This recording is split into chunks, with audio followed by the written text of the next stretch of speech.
You have to use your energies wisely. You will develop so much of personal power within yourself. You walk like a king because the power within you makes you walk like that.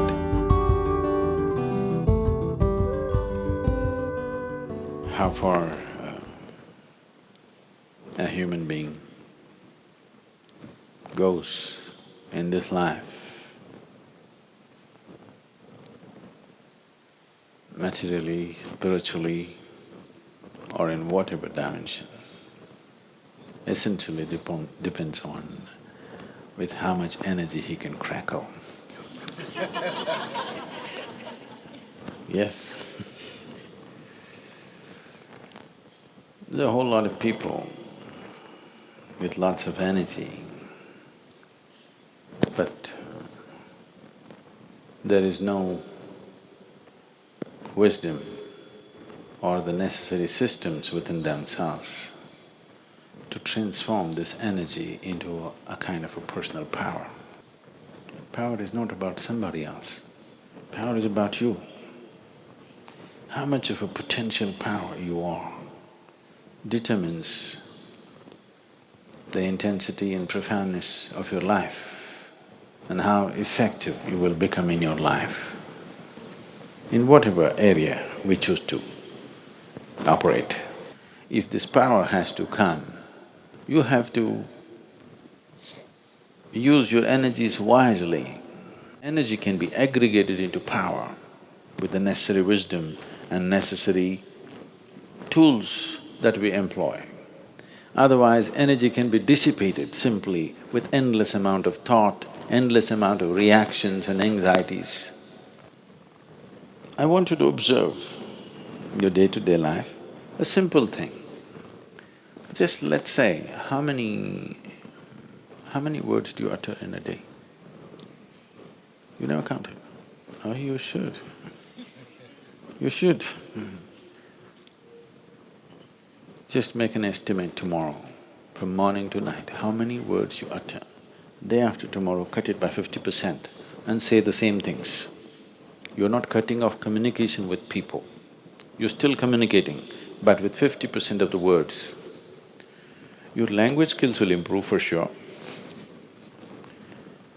And you will see, you will develop so much of personal power within yourself.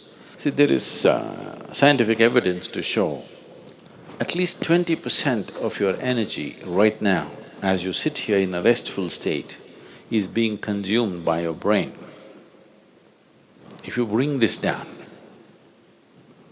that your brain is not unnecessarily fluctuating and, hopping mad all the time, if it learns to be still and do only what's needed, an enormous sense of personal power will develop.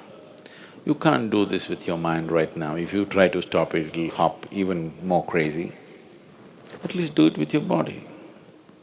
Your words and your physical movements, reduce it by 50%.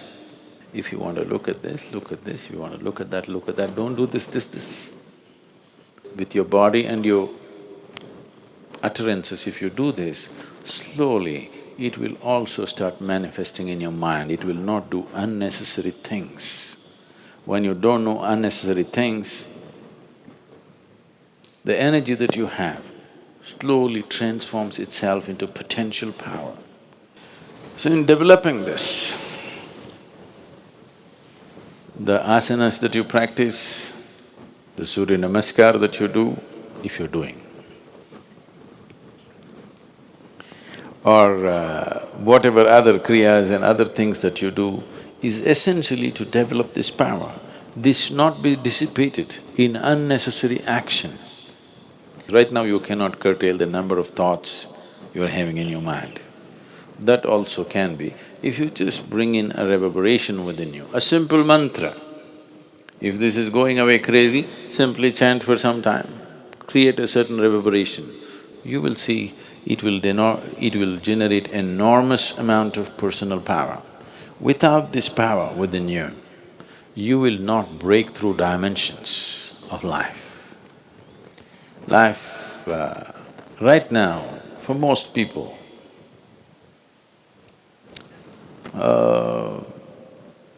divine is just a scriptural dictum. It is not a living experience in their life.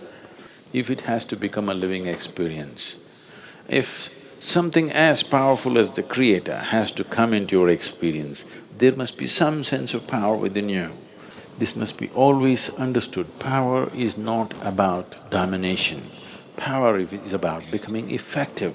Power is about becoming empowered.